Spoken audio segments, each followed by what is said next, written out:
Coming to you from the Paranormal Warehouse, Destination Mystery paints the story for paranormal content, abnormal adventures, and the fun behind the investigations. Each week, Mike and Melissa will bring a new adventure that includes going to some of the most remote places in the West. They will tell the story behind the investigation and share with you the evidence they discover. This is not your regular paranormal show. These episodes will bring new content from locations that no one would think to investigate or explore. We will not only tell the spooky story, we will go to the location where the spooky story originated. Fasten your seatbelts as we take you on an adventure that will make you question what's normal and what's paranormal. Hello, paranormal peeps and weird wanderers. Welcome to our 12th live Facebook show on the Paranormal Warehouse. If you're joining us via podcast, we do a weekly show on the Paranormal Warehouse, Wednesday nights at 10:30 Eastern Standard Time. We turn these episodes into podcast episodes. This way you can join us wherever and whenever it's convenient for you, if you can't see the live show. If you like what you hear, please like, subscribe, or follow, and share. We are currently available on Spotify, Google Podcasts, Apple Podcasts, iHeartRadio, and anywhere you listen to your podcast. If you miss the pictures or the evidence that we share on our live show, you can visit our Facebook page. It's Destination-Mystery. Now, we've got a special treat for you. We want to give you an introduction to a podcast that we enjoy listening to. It's our friends from the Creep Cafe podcast, and we are going to play their trailer. So, how long does this thing have to be? 30 seconds, I think. So we got kill time for that long? Yes. Do you think? I don't think we can do it. We can do it. That's all we do every week. It's kill time. And talk about people that might have gotten killed. Or talk about people who have been killed haunting places. Yeah, so. If you like creepy. Or disgusting. Or you just aren't right in the head. This is the place for you. Oh, yeah, for sure, without a doubt. And I'm Marissa. And I'm Olivia. And this is the Creep Cafe podcast. Hope you enjoy. And as you can see, we have a special guest with us tonight. Chuck is a principal IC design engineering consultant with his company Zukowski Consulting. He has over 30 years of graphic mixed signal microchip design and is a former reserve deputy sheriff with El Paso County Sheriff's Department in Colorado. For about 35 years, Chuck has been researching and investigating the UFO/paranormal phenomena as a field investigator. He's appeared on radio and television shows discussing his investigations.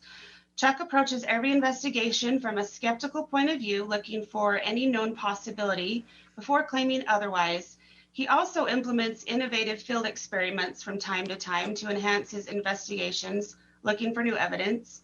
In September of 2016, famed writer from Boston, Ben Mesrick released his book, The 37th Parallel. I've actually read it twice. Oh no, sorry about that. No, it's good. I really enjoy the book. So if you haven't read it, you really It is good. I enjoyed it too. It was good. It was a New York Times bestseller and has been optioned for a movie twice. Nice. Oh, 2 months. 2 months. Oh, for 2 months. And it's been optioned for a movie with Warner Brothers New Line Cinema. We heard anything about that? That'd be a great movie. The screenplay was complete by first quarter this year, and because of COVID, everything kind of fell flat. But about a month or so ago, the screenplay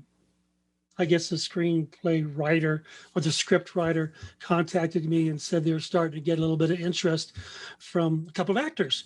So we'll see what happens now. With movies compared to TV, movies take a long time. Mm-hmm. And I'm still learning a lot about that. But at least after a couple of iterations, the script is now complete. And they didn't let me read it, but I have an idea based on what it's about, and so far it's they're using all our real names. So nice. But that could change too. But we'll see. Do you maybe before I die, it'll come out. Do you know who gets to play you? Or can you say? Do you know who gets to play you? Can you say? No, there's been a couple different people who who are reading the script now, so no one has been picked. And I guess it's a kind of a long process, and especially even longer now because of COVID, Right. working from home. So That's exciting. I can't wait for it to come out and watch it. In June of 2019, Chuck hosted his own TV show on the Travel Channel called Alien Highway with his son Daniel Zukowski and ghost investigator Heather Taddy. He and his team traveled to 8 states in 8 one-hour episodes covering some of Chuck's personal investigations. Alien Highway was depicted many times by mainstream media as one of the top shows to watch on Wednesday nights. I looked forward to that every night, and I wish that there would be more episodes. It was my favorite show to tune into. He has also appeared in Ghost Adventures, Unexplained Files, Chasing UFOs, Alien Valley, Fact or Faked, which I think is the first show I ever watched you on, and the Roswell Crash, and many more. And I've seen all of them. Excellent episodes. Chuck hosts his website, it's ufonut.com. His website displays various types of information on the UFO/paranormal field, which also includes personal blogs about his research and investigations. He also has numerous videos on YouTube under the UFO Nut heading, which portrays more of his work. And if you haven't visited his website, I highly recommend it. It's jam-packed with information, research. You can spend hours on it. You've got so much on there. It's just like, what's that app my kids use? I can't remember, but I'll get on your website and get lost because there's so much to read. But we really want to thank Chuck for joining us tonight. Mike and I, and by the way, we have a lot of people tuning in saying hello from Tokyo to Australia. Oh, wow. We want to let everybody know that we appreciate you joining in, and we will hopefully get to your comments a little bit later if you have any. But I might not get to all of them because we want to make sure that we have enough time for Chuck to share everything. So, but keep them coming. We'll try to get to them. So anyway, Mike and I grew up in a small farming community in southeast Idaho, and we grew up on a dairy farm, and we had a string of cattle mutilations that occurred in the late 1970s, maybe the very first part of the 1980s. And it was troubling being on a dairy farm and having things like this happen to your cattle. And we have just grown up, with questions. There were theories, there were all sorts of things that were put out there, but no answers ever. And that's why we've decided to have you on the show and hope that you could share some of your expertise with us. And let's get this discussion started. Mike, do you want to talk a little bit about that real quick? And then... Well, when we were younger, we used to go to our cousin's house. All the moms and the kids would go to one of the sister-in-law's houses, and we'd spend the night. I didn't know this until recently. It was because the husbands were out monitoring the cows and making sure nothing happened to them. My grandpa didn't lose any, but several of our neighbors lost several cows during this whole thing. Mm-hmm. And I asked my mom about it, and she's like, well, I asked her about the black helicopters, and I asked her about some of the other things going on. And she says, well, now that you mention it, I do remember seeing black helicopters. And at the time, ISU, one of the colleges, was offering some witchcraft classes. So she thought maybe it was one of those two things were related. And the third option, she said there was a doctor who lived in the area that kind of scared the people. I don't remember what his name was, but they tend to think he was taking animals and doing some testing with them. But then eventually he moved, and so they never, she wasn't one to find out about it. And I didn't know about that when I was a kid, or I'd have done some more investigating. I used to do my reports in high school and in grade school on the cattle mutilations, but I think it scared my teachers and my mom a little bit that I was so interested in this particular phenomenon. But it was just fascinating to me. Well, for people who don't know a little bit about cattle mutilations, one of the first mutilations, I think it was in September 1967 in Alamosa in the San Luis Valley, Colorado. And it was Snippy the horse. And actually, it was really Lady the horse, but media got the names wrong. And the animal was found at the base of Blanca Peak. And if you go to San Luis Valley, Blanca Peak is right before the sand dunes. What's cool about that is right across from Blanca Peak in Hooper is the UFO watchtower. And during the summertime, probably not this year because of COVID, but you can dry camp there, and then there's an actual tower that you can get on top of, and it's all gated, or not gated but fenced and stuff, and you can look for UFOs. Very active area. Well, that was in 1967, and since then, we estimate close to 10,000 cases across the United States since 1967. George Knapp, actually, out of Nevada, a very, very popular journalist, paranormal journalist, UFOs, came up with that figure. And originally, I thought that number was too high, but the more I did investigations, I realized for every investigation I do, I hear, with a new rancher, I hear that there's been other mutilations that rancher had or his neighbors had. So one case can turn into 5 or 6, and with Melissa, I'm sorry, Melissa. Okay. Mike and Melissa. I was thinking Michelle for some reason. Mike and That's my Melissa. sister, so it's fine. Now you hear about more cases in the dairy farm in Idaho. So a lot of the cases, that happened were never reported. But out of all the 10,000 cases that were investigated by law enforcement, they never found any evidence of a predator, meaning a mountain lion or a bear, responsible for the death and the carnage. And they never saw any evidence of a human intervention, which would be animal cruelty. And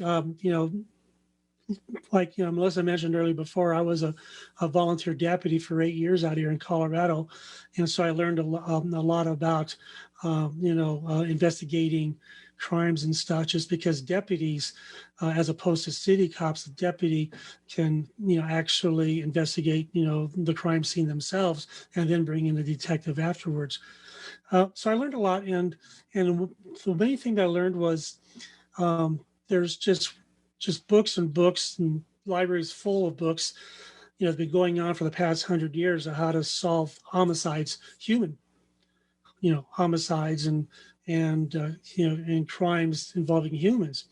So there's a lot of data to go back to the research. Now with animal mutilations, we don't have that. So, this is still kind of fertile ground, even though it's been going on for a while. But because technology is increasing, it gives investigators that delve into animal mutilation investigation an opportunity of using different techniques and new technologies. I purchased a new Psionics Pro camera. Actually put money down at the beginning of this year, and I was going to use it this year, except for COVID. But that's that's $1,000 night vision camera, and then I have another camera in the back, and I have all kinds of I have thousands of dollars worth of stuff that I use that came out of my own pocket, out of my own budget. That's why I work a day job to do this. Investigating doesn't pay enough. No, but it's but you have to try new things. I've ran a couple different experiments too in areas where where animal mutilation is trying to get some type of response from who's ever out there. I like to call it fishing for UFOs. But animal mutilation actually goes back further than 1967. That was the first case that kind of went worldwide in the media. I actually read about a case in the late 1800s. I think it was I can't remember, it was 96 or 92, but it was in Missouri. And a farmer's family had seen, at night, or just after, dusk, they saw a glowing object hovering over, I guess the pasture where the cows were. And, back in the 1800s, I mean, they don't know anything about technology. and it it really scared them a lot. And they hightailed it inside the ranch house, and the father grabbed his guns, and they were ready because they didn't know. I mean, he had no clue. And when they came out the next morning, and the father went out there in the area where the light was hovering, they found three dead animals, three dead cows, and they were all drained of blood. Now, this is something we still see today. The one thing that is the one thing that's common denominator of all our mutilation cases is the lack of blood. Now, the blood is drained. It's not drained completely dry. I mean, there's still a little bit of pooling inside the carcass, but it's you should be expecting to see gallons of blood around an animal that's mutilated, but you don't see that at all. And the majority of the time, 90% of the time, you don't see any blood at all on the ground around the animal. What you'll see, fluid that's basically from the sun hitting the hide of the animal, and the moisture coming out of the hide and it secretes out. That's the fluid you kind of see. But this has been going on since like I said, the late 1800s, so it's nothing new here in the US. Now, since I moved from California to Colorado almost 23 years ago, I've had the opportunity of talking to a lot of Native Americans, the Ute Indians out here in Colorado, Navajo, Apache, and one more. Anyway, I apologize. And I've learned from them that these strange animal deaths have been going on, for their generations too. Before the Europeans even migrated to North America. So this is nothing new. This has been going on for a long time. So when you hear the skeptics out there going, "Oh, I've heard it all." I've been doing this over 30 years, and no, it's not special forces doing it. One thing one person was saying was special forces.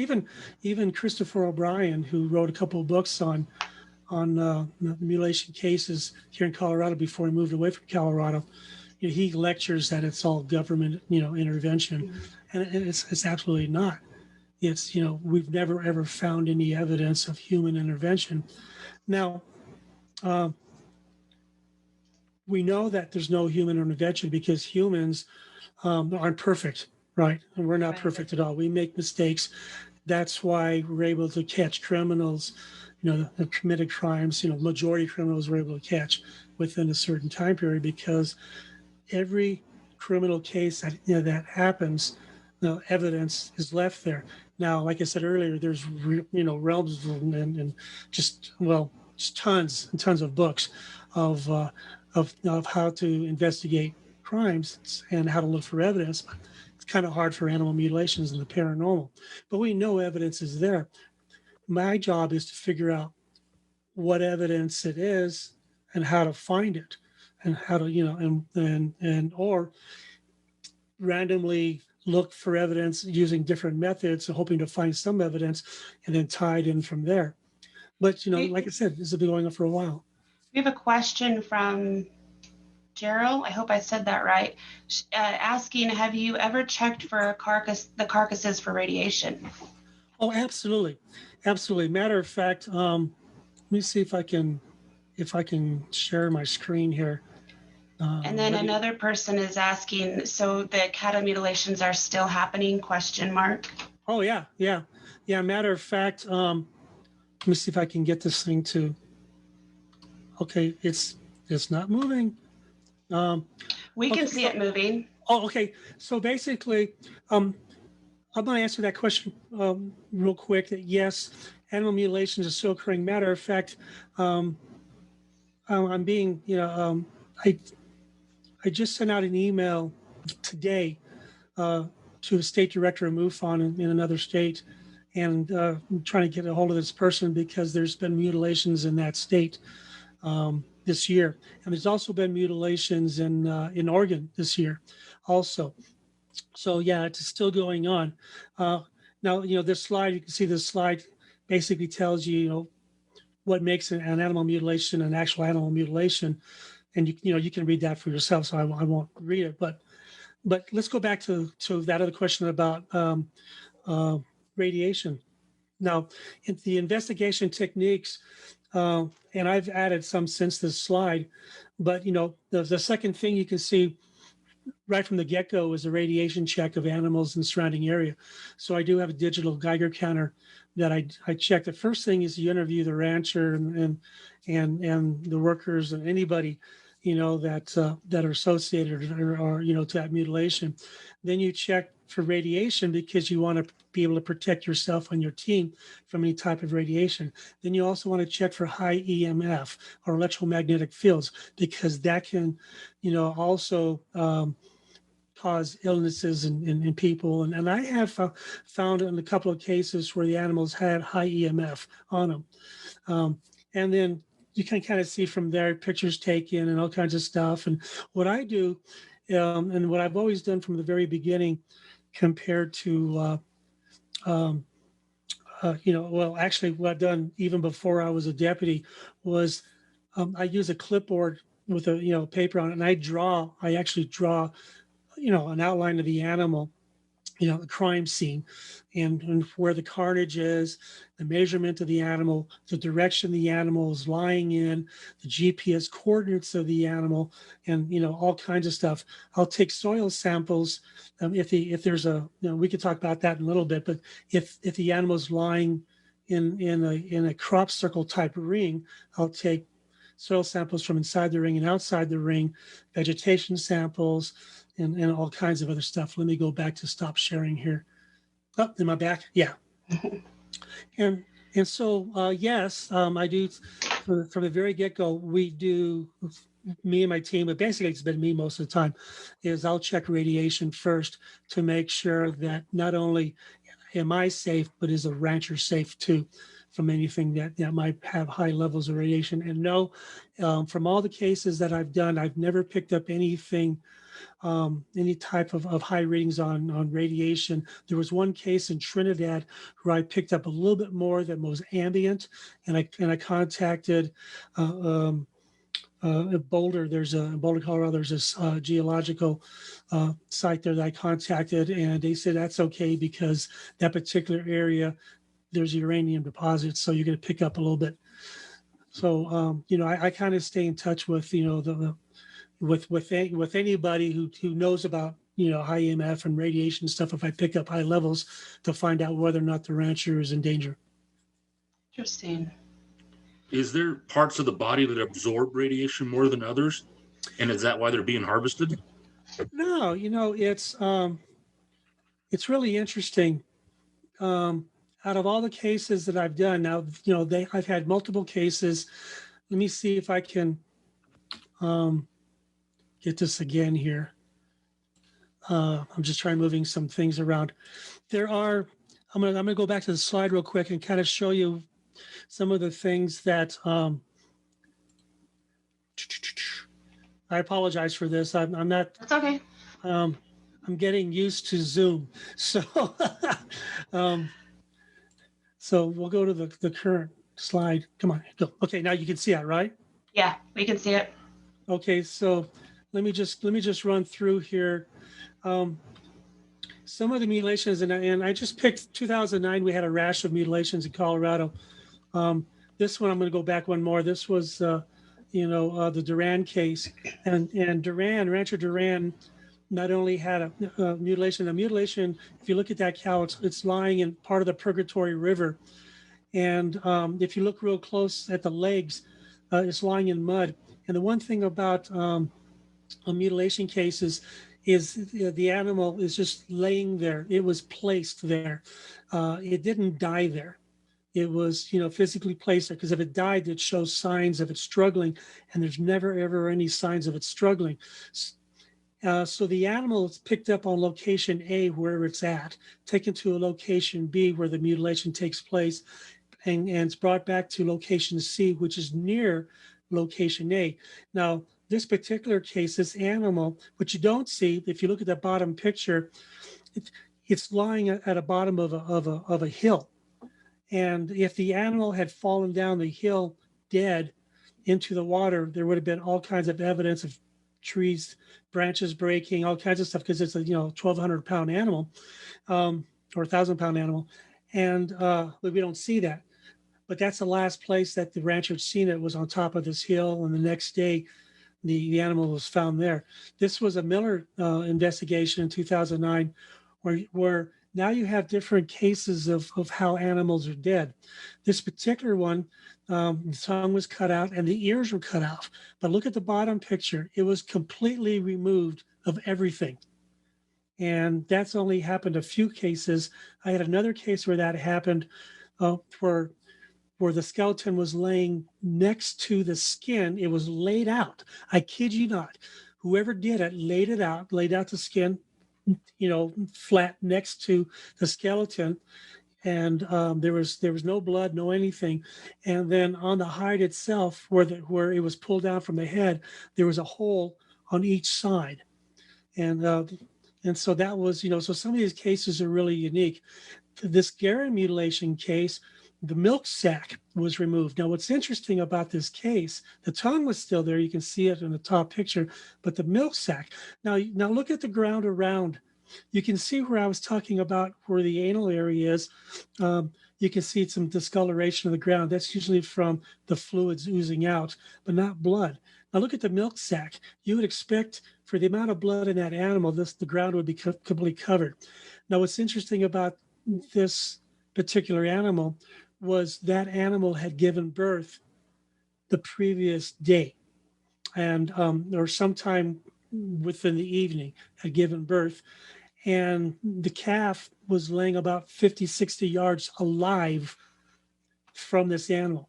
And cow mothers will never, ever, ever leave their calf after it's born. Yet something lured this cow away, mutilated it, and left the calf alone, and the calf survived. Matter of fact, the calf at the time, I think, part of the placenta was eaten, because when a cow gives birth, it starts eating the placenta to renourish itself, with high nutrients for the calf, for the pre-milk. And so here's a case where we can tell the skeptics right off, the debunkers, no, it wasn't a predator. Why? Because why would a predator take down a big cow, only eat its milk sac, yet leave a newborn calf completely alone? So here's Why another. eat the milk sac when you can have the steak? What's that? Why eat the milk sac when you can have the steak? Oh no, yeah, absolutely. Yeah, that doesn't make sense. Yeah, it doesn't make sense. So here's a case with Rancher Sanchez, another case where there was 4 of these animals. He lost 4 of them within a couple of days, and finally decided he's just going to sell the rest of his calves. So and look how much carnage is there, but no blood at all. This was a really, really good case. This was the Aaron case. Now you can see where the right eyeball was missing. The blood was present around the socket and stuff. Now, this was the one case I was telling you about. I picked up very, very high electromagnetic field from that head, or what's, the hole in the head. And I picked it up with my tri-field, and, I've been using my tri-field meters for years. And just recently, within the past couple of years, ghost investigators are starting to use, the tri-field meters, EMF meters in ghost investigations. But we've been using them as UFO investigators for years.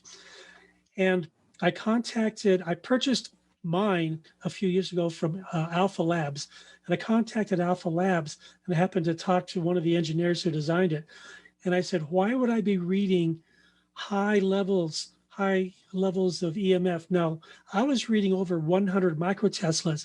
The meter was pinging. The needle was pinging the meter, right? And the Earth's magnetic field is only 50 microteslas. So I was reading double the Earth's magnetic field from this hole. And so when I talked to the engineer at Alpha Labs, he says, don't quote me on this. And I'm not quoting him. I'm just telling you, okay, I am quoting him, but but I'm basically saying that what he told me was, it appears, based on his engineer experience, that there was some type of electromagnetic field that was a residual that was left on that portion of the animal, and I was picking up the residual. Over a period of time, the EM field would just eventually go away. That was one of the cases where I had the real high EMF field. So you can see with this case, a lot of the similarities between mutilations. is all over the board, really. Missing tongues, holes cut in the animal, complete destruction of the animal, and but for every case, there's absolutely no sign of massive amounts of blood, and it should be gallons. There's no signs of predator attacking it. You would assume the picture on the bottom, the Sanchez one, would be a predator, but there was no evidence of a predator,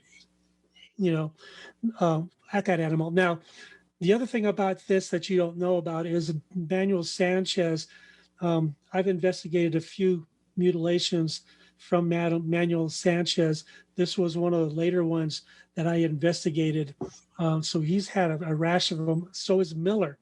Miller has had, you can see Miller here 3 times and Sanchez at least twice in this picture. And I'll go back to stop sharing at this point. Okay, I'm back, I guess. Anita is asking, were there any tracks around the animals, and if there were, what were they like? That's a really good question, Anita. You would expect to find animal tracks, and there was only one case where I found animal tracks near the carcass, and that was over by San Luis, the little city called San Luis, over by the Colorado Mexican or New Mexican border. Because I rolled up on a mutilated bull that was lying in a crop circle. I don't want to say crop circle. It's more like a circle 16 to 22 feet in diameter, where the grass and everything just pushed down. There's nothing elaborate about it. It's just a round circle with a push down. We had a case in an alien highway that we investigated in Missouri, if anybody had seen that. Mm-hmm. But as I was rolling up, I saw something run away from that animal. It was a bear. So, and so there were bear tracks next to it. But the interesting thing about that particular case was the animal was lying in this crop circle or ground depression, but the bear came in, took the animal, drug the animal out of the circle before it started eating the carcass. It would not eat the carcass within the circle because of the high EM or because of the EM fill in the circle.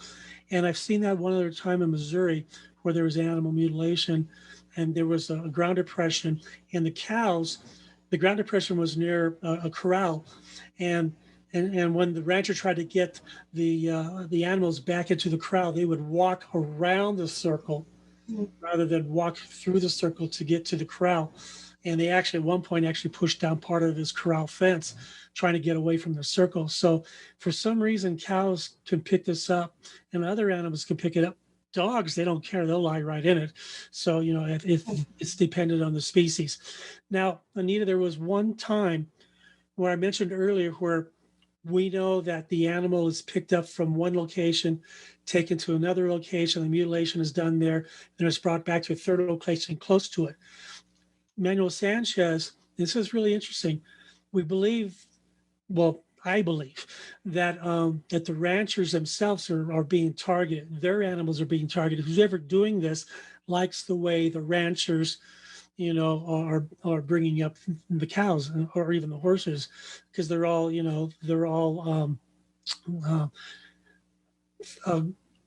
grazing animals basically. So they don't have any steroids or anything injected in them. They're all free grazing animals.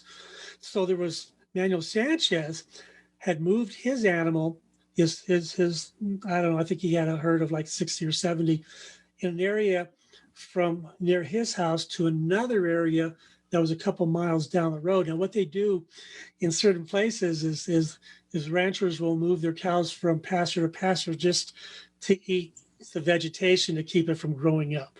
So, right. They're just natural lawnmowers. So here you have Manuel Sanchez cows here. You had 2 other ranchers' cows on each side, okay? Yet his cow was hit. And when I went to investigate his cow, unfortunately, one of the other ranchers who owned, one of the other 2 herds saw that that animal, thought it might have been, bacterial viral, and then he flash burned it with a propane torch. So I couldn't take any samples or anything with that. But what you do, depending on the time you have doing a mutilation case, is where the mute is. After you do all your investigations and you go through all your procedures, last thing you do, depending on how much time you have, because it's depending on the time, it depends on the rancher. Sometimes they're standing over your shoulder. Sometimes they just say, close the door behind you when you're done. You start doing a spiral. And the whole purpose behind that is to look for any type of evidence of where that animal came from. So I was doing a spiral, walking around, going further and further out from the animal. And we found one set of tracks that were walking along the fence about 60, 70 feet away, and they stopped. So it was one set of tracks and they stopped.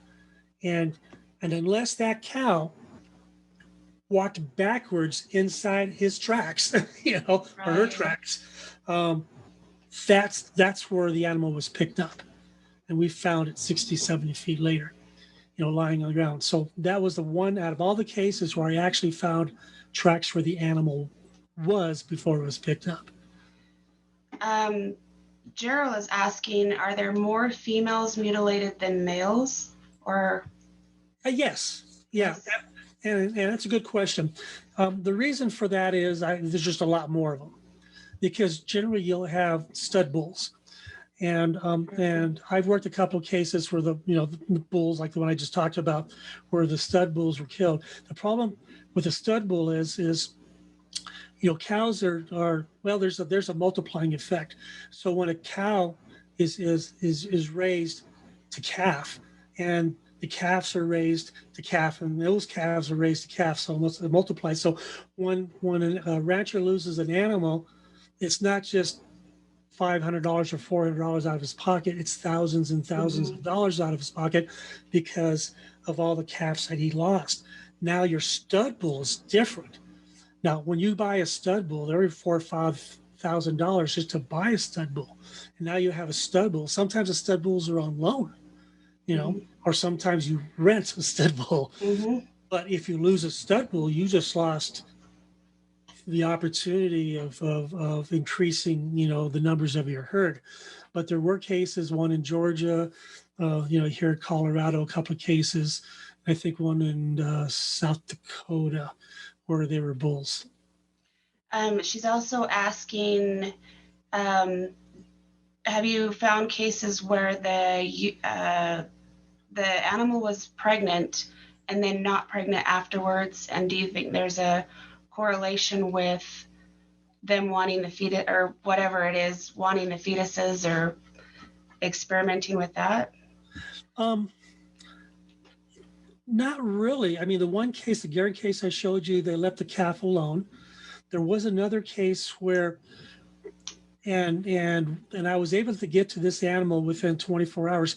To do a proper mutilation investigation, you have to get to the animal within about 32 hours or so.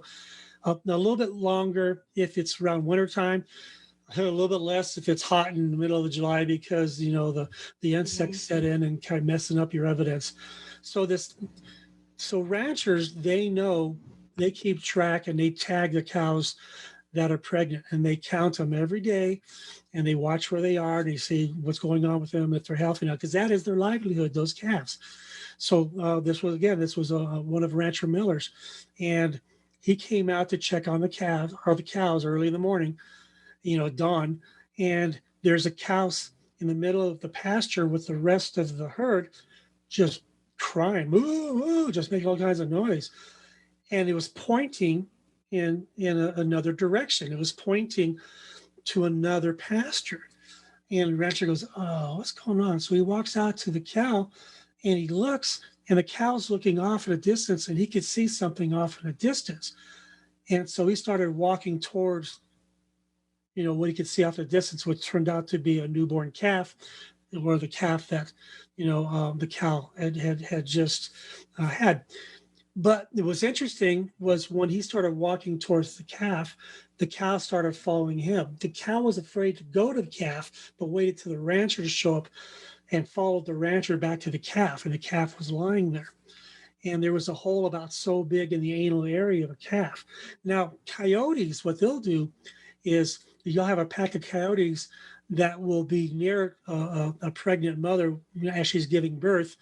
And then as the calf is coming out, a couple of them will distract the cow, another one will come in and actually, bite and attach itself to the calf and pull it out the rest of the way. And then they drag it out in a pack, takes it from there. But this wasn't the case. The calf was just laying there. And so when I looked at it right off, I could see that the tongue was missing, and because the mouth was open and they kind of pried it open, I could see the tongue was cut way back here, and there was a hole about this big in the anal area.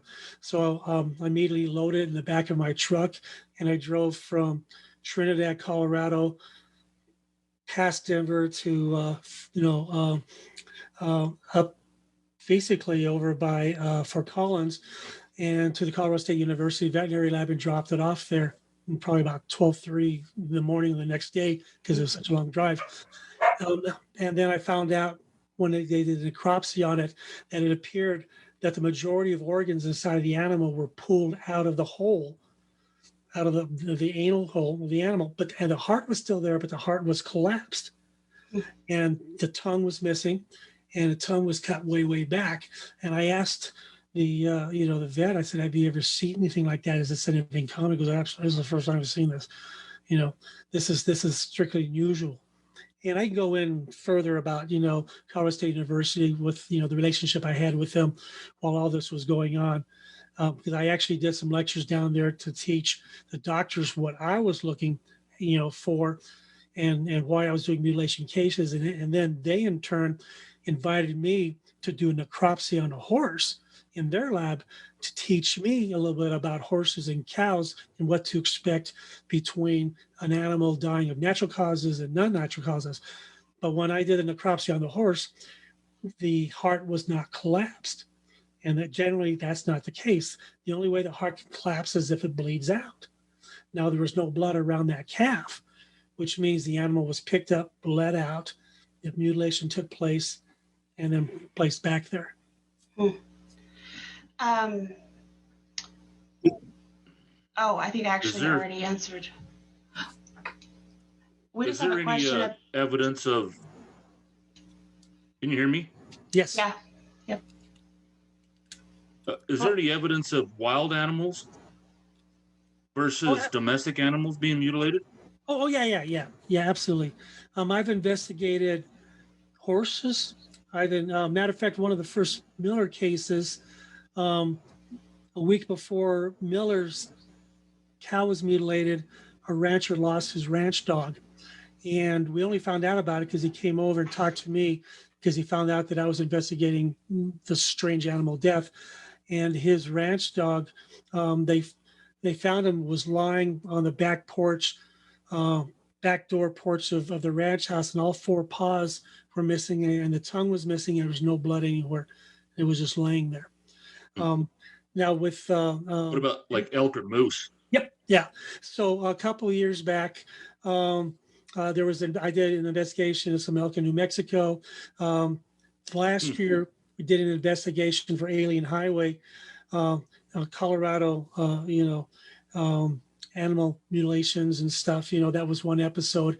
And there was a case of elk in the Divide area. And then I've also researched investigations. There was an investigation. Actually, there was a case, and I basically just interviewed the hunter, but he found a rabbit that was being chased by a coyote, and they were both lying on their same side, and they were both mutilated. So that was really interesting. So last year around Halloween time, I investigated goats deaths over here in Colorado near Victor, and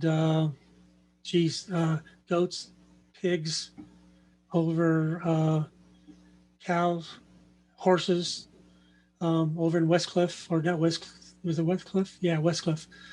And so and that was last year. No, year before that. So yeah. So it's just not horses or cows. Matter of fact, in the UK, they've always have sheep that are mutilated. Dominican Republic was sheep. Argentina was sheep and goats, and so yeah. Gerald's asking, do you see a pattern leading up to the mutilations? Weather conditions, unusual sound coming from the sky, animals behaving oddly, anything like that before the event? Yeah, but not a weather pattern. What's interesting, and you have to do enough of these to be able to find. Well, I actually found a couple patterns. One was a 37-degree latitude, which became the book, which is becoming the movie sometime in the future. But where I found out that that we had a mutilation in Colorado, and like I said, I keep track of all my mutilations by GPS too, so I can track them on a map. So one was here, and usually mutilations occur within 2-3 days of each other. There'll be multiple mutilations, maybe 3 or 4, usually 3. So we had a mutilation here, and then within the next 2 days we had a mutilation in Missouri, and they were both on the 37th degree latitude of a straight line. And so I picked up one pattern that was one pattern is usually, if there's one mutilation, there's usually at least another 2, if not in the same area, not the same ranch, but the same area somewhere else in the U.S. So there seems to be a pattern. I did do an investigation a couple of years ago near, well, shoot, I just forgot the name, but it's on the way to Trinidad. But there was 8 cows that were mutilated within Walsenburg, 8 cows that were mutilated within about a week and a half. And interesting thing about that was all the animals were lying on their same side. And interesting, and then they're all pointing in the same direction, east to west. Majority of my animals are pointing east to west. The body is lying east to west. And they all had similar, cuts. The other thing that's common though, and this is kind of funny when you have to ask the ranchers this, especially when ranchers aren't too sure about UFOs, but God, about 60% of the time I get positive answers. I'll ask the rancher, I said, have you seen balls of light in the area within the past couple of months? And they say yes. And that would be the one common denominator. And now my ranchers know this because and then other ranchers that I've dealt with and other ranchers that I've talked to in other states, I'll tell them, I said, if you see anybody in your family sees these balls of light floating, anywhere in your pasture or where your cows are, watch your cows because they're there. I don't know if they're responsible for the mutilation or they're scoping the area out, but that's the one common denominator from the UFO aspect of it. So we mentioned earlier black helicopters. I know those have been mentioned in other cases, and my mom did remember seeing them. Do you think that's the government coming by to? Well, absolutely. Absolutely. Matter of fact, there was a case in Illinois a few years ago, and the rancher had lost his cow. God, it was just behind his barn, not too far from his barn. And I was talking to him, and he says, "Well, what can I expect next?" I said, "I'll tell you what. Be prepared and watch out for any unmarked helicopters in your area after the fact." And he goes, "Oh yeah, really?" And I said, "Just if you have a cell phone, just be prepared." And sure enough, about 2 days later, an unmarked helicopter was hovering right over that animal. And that's happened on a few of my cases too, horses and some cows. And he shot it on his phone and he sent me the video. And sure enough, there it was. In my opinion now, and this is my opinion based on my experience and what I think, and there's more to this too that I can talk about.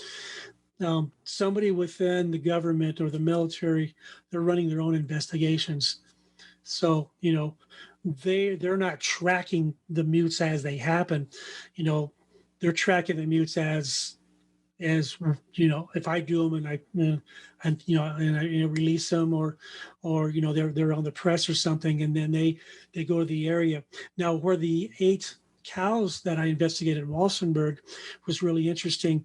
A couple, I guess it was about a month and a half to 2 months before the mutilations, the airlines that were flying, commercial airlines that were flying over that area at a high altitude, radioed back that there was what appeared to be lasers and they thought someone had a very high-powered laser and was hitting them. This was a commercial airplane, and we can't buy those high-powered lasers, so they were thinking something military with a very high-powered laser. And so the local law enforcement there was contacted, and then I actually got a copy of the case report, and they gave it to a deputy who was former military that just happened to work on lasers, and he went to the area looking for any evidence of where the pilots say the laser was coming from. That was a couple of months before the mutilation. When the mutilations occurred, I think it was the last night or the night of the last mutilation, one of the rancher's daughters saw UFOs or balls of light or lights off at a distance hovering over a little bit of, not really a mountain range, just kind of a hill range. And they're kind of moving and they kind of take off. And she tells her dad, she was like 8 or 9. And she tells her dad, there's something out there, UFOs or whatever. A week later, 2 helicopters showed up on one of the ranches about 1:30 in the morning, and they had spotlights. And they were doing their own investigation. So this was a really, really cool investigation for me, because it involved multiple animals, the most I've ever done. Well, I did a case in New Mexico where there was 116 elk that had died, but they didn't follow the same mutilation scenario. So this was the most animals I've done in one investigation, 8. They included lasers, included UFOs, and it included the helicopters. So I got the whole ball of wax. Mike, we've only got about 8 minutes. Is there any of these questions that you'd like to ask? What's your best piece of evidence that you could tell your wife for justifying all this? Well, I tell you, my best piece of evidence is because I've been designing microchips. I have an idea of from technology aspect what to expect. Now, I mentioned that the animals, some of my animals actually lie in a round crop circle or ground depression. So there was 3 cases out here in Colorado, 4 cases out here. And so I take the soil from inside the circle and outside the circle, and then I do comparison analysis. Basically, my lab that I send it to is the lab that does soil samples for BLM for New Mexico and Colorado. So it's just not some guy down the street. This is a very professional lab. And I just say compare A to B. I don't tell him anything else. And what happens is the cations, the CECs, or the nutrients inside the circle, are different than the nutrients on the sample that I take outside the circle, which means that the soil is less soluble. The nutrients have actually changed. Not heat, energy, I believe, actually changed the soil. Now I'm thinking, okay, so I got this in Colorado. Then I did a case in Georgia where we had soil samples taken. I got the same results. Then we did a case in Kansas City, Missouri. I got the same results. Okay, so now we have 3 different states, 3 different types of soils, because Missouri is high in clay. I'm not quite sure about Georgia, but we still got the same results. So that's enough proof for me saying, okay, I have an anomaly, enough to prove to my wife. I'm going, look, from a scientific point of view, look at science, look at the data. This shouldn't happen. That soil should be the same. Then I had the high EMF readings in some cases, which you're not supposed to have. And then I have multiple ranchers that have seen balls of light. And actually, we got pictures from one other couple of ranchers where they shot them that pop up, in that area. So when you have multiple sources of evidence like that, it builds the case and it's more solid. Interesting. What do you think they're doing with the pieces they take? Why do it? And that's a good question. And I actually wrote a blog about that. To know what an alien does, you have to be an alien, right? We really have no idea. All we can do is speculate. All I can tell you for cloning or something like that. Well, there's all kinds of theories out there. The one thing I can tell you, I mentioned earlier that the first case that at least I found, or that we know about, happened in late 1800s, and ever since then it's always been about the blood. The cuts can be identical, but I showed you pictures, and the cuts are all over the place. So it's not like they're cutting the animal in the same place. At first, I thought they were going the cuts, and the cuts were in glandular areas, and maybe they were sampling, the glands and maybe what's maybe the blood's different in the gland or whatever, and then taking part of organs out too for whatever reason. But it's always the blood. There was theories years ago that aliens were using the blood as nutrition, and yeah, there was one story where these Dulce, New Mexico is an alien human base, and there's these big vats full of blood of animal blood, and the aliens would just sit there and float in it, and because they don't consume it through a stomach, they kind of absorb it through their skin like osmosis or something. That was one theory. The other theory that I have a tendency to point more towards is like you mentioned, hybrid design, because there have been reports of people seeing what they believe are humans, but they don't look and act like humans. But they all look like Edgar Winter. If anybody remembers who Edgar Winter Group is, the song Frankenstein.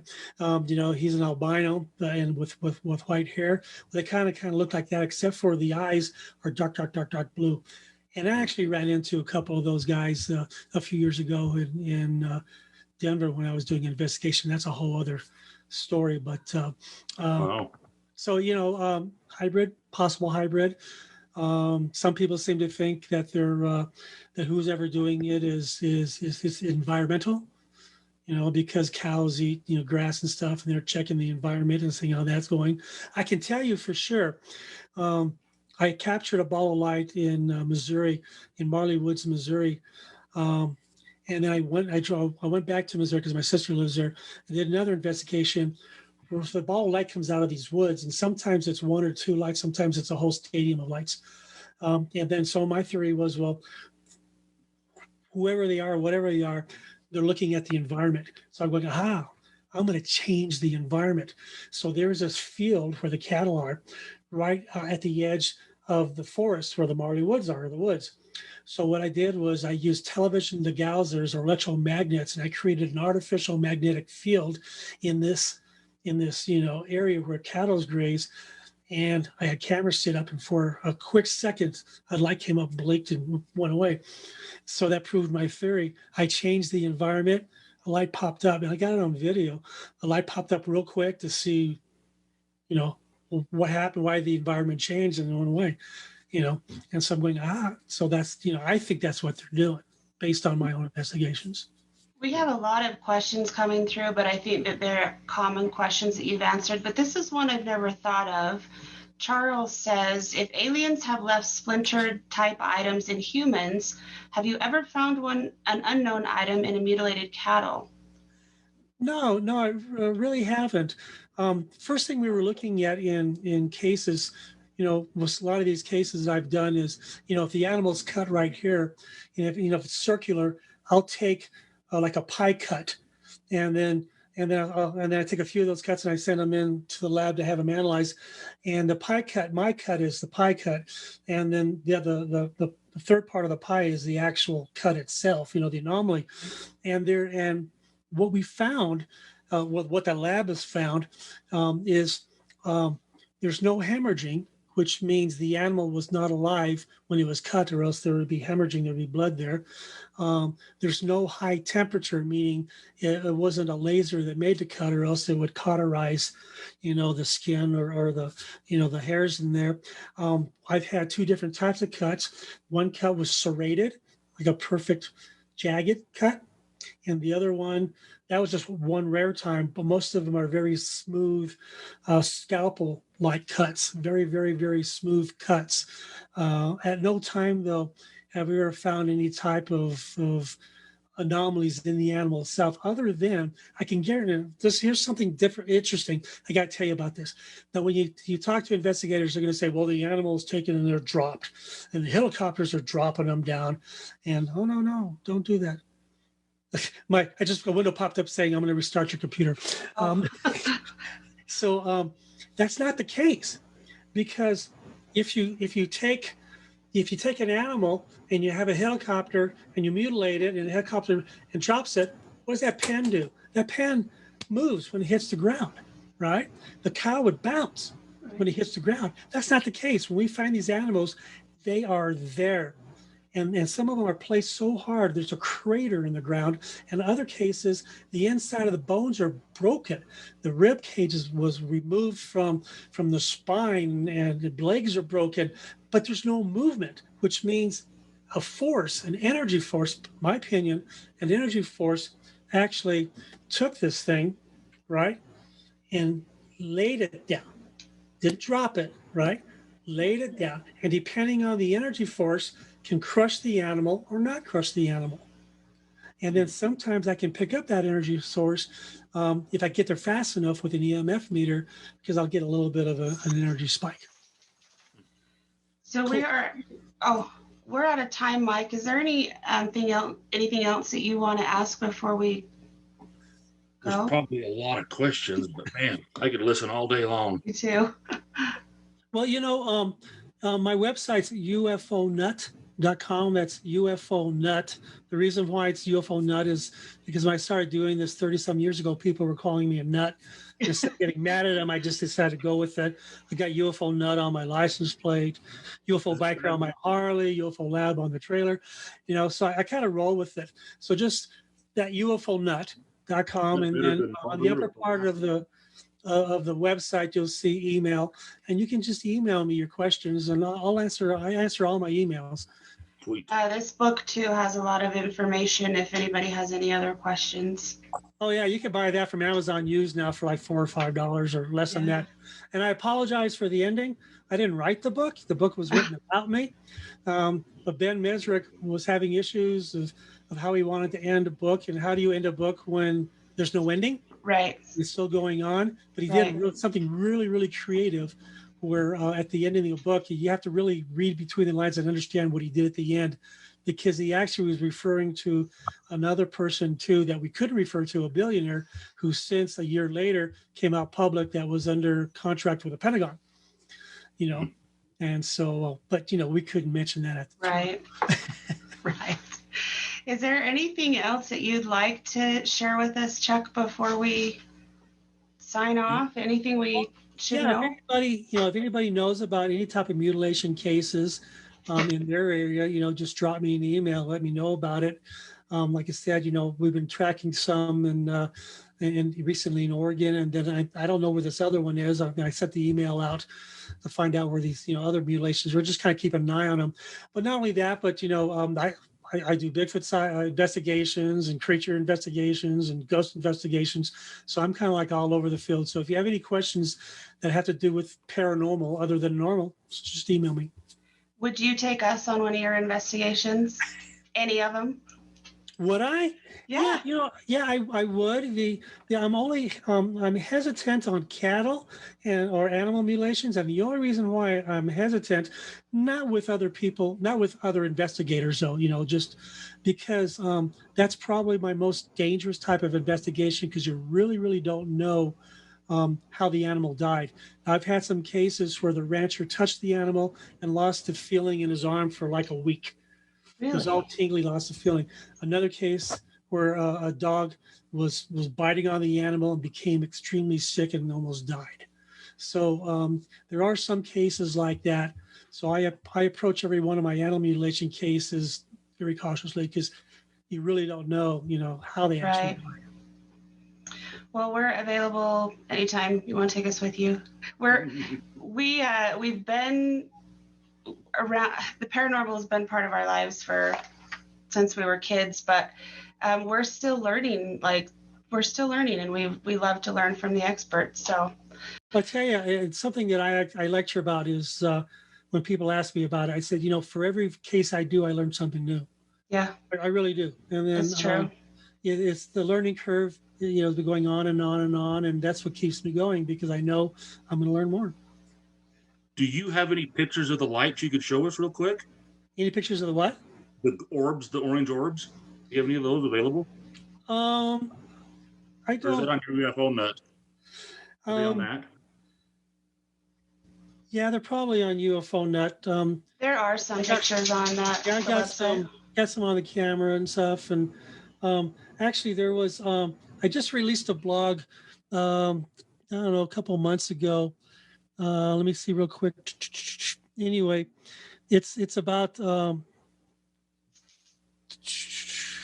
anyway, it's about the case that we did last year in Missouri, and I actually have video of the balls of light, and that was probably a couple. So if you go to my website, and let me see if I can go back. Anyway, I forgot the name of it. You have to go back a little bit, and it'll say something about Missouri.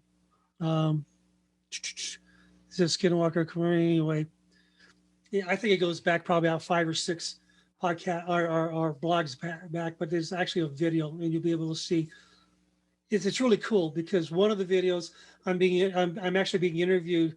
Being interviewed Alien Highway. The cameraman's on me, and I'm talking, right, and then he stops. Goes, I go, what'd you stop for? I was in a roll, because it's all ad lib on the Alien Highway. Nothing was scripted, and he goes, lights popped up behind you, and I'm like, what? And I grab my camera, turn around, and sure enough, these lights are popping up. You'll see that in the video on the website. That's cool. Well, we appreciate you joining us tonight, Chuck, and for sharing your stories and your expertise. This has been a really good conversation. We apologize to anybody that we didn't get to your question, but like Chuck said, he's got a lot of information on his website. It's ufonut.com, so ufonut.com, and you could probably find the answers to a lot of your questions there. Yeah, or just email me and I'll answer it. Yep. Email. That's how I got a hold of you. All right. Anything else, Mike? No, I just wanted to thank you for sharing that with us. I really enjoyed it. Well, thanks. I appreciate it. I really enjoy, doing podcasts like this, especially live ones, because I get the opportunity of answering questions, from the viewers themselves. So if you down the road, if you want to talk about something else, Bigfoot, creatures, ghosts, we'll do it again. All right. Awesome. We're into all that stuff, so that'll be great. All right. Till next week, we have another spooky episode. We're going to do the Wyoming State Prison investigation next week. So Thanks for joining us, everyone. Find your own destination. Solve the mystery. Good night. Thanks, Chuck. Bye. Good night.